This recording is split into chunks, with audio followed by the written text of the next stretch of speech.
story's a way for the game to take on a greater meaning. You play a single-player game, and there's part of that experience that you cannot get anywhere else. Got you. The universe of Titanfall 2 takes place around 5 years after the events of Titanfall 1. The militia have actually taken over 25% of the frontier. They're taking it back. They're taking their freedom back. And in that process, the militia's discovered this mysterious planet Typhon, and they don't really know what's going on there. Kuben Blisk is actually back, and he is working for the IMC as a mercenary. As a player, you'll have to face off a lot of mercenary threats, indigenous threats, as well as IMC threats. And if you can survive that, maybe you can save the frontier. Technically, I'm not supposed to be training you, but in you I see potential. Jack Cooper is an enlisted rifleman who wants to be a pilot. At first, he's getting unofficially trained by his mentor, Captain Lastimosa.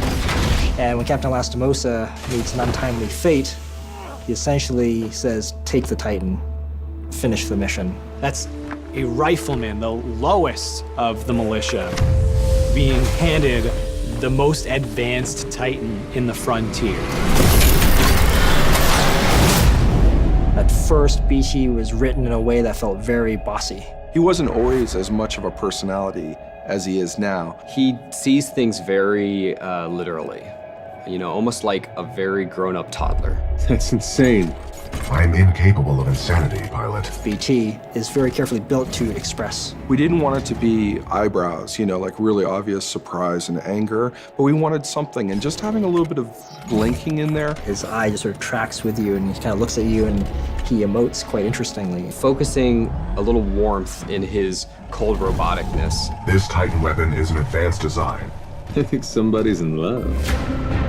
The bond between Jack and BT was one of those aha moments in development. That relationship brought to light this sense of interdependence between the two that previously wasn't there. Definitely the big tool we lean on to strengthen this bond is our conversation system. This is an interesting way to let the player speak to BT and respond to the situation, or not, if they choose. I would accompany you, but unfortunately my chassis will not fit through the door.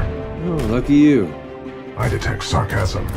You get to engage with him and learn a little bit more about how you feel about him and how about he feels about you. And that evolves over the course of the game as the player proves himself to BT. It's you against the world with BT at your side. It's good to see you, buddy. It is good to see you too, pilot.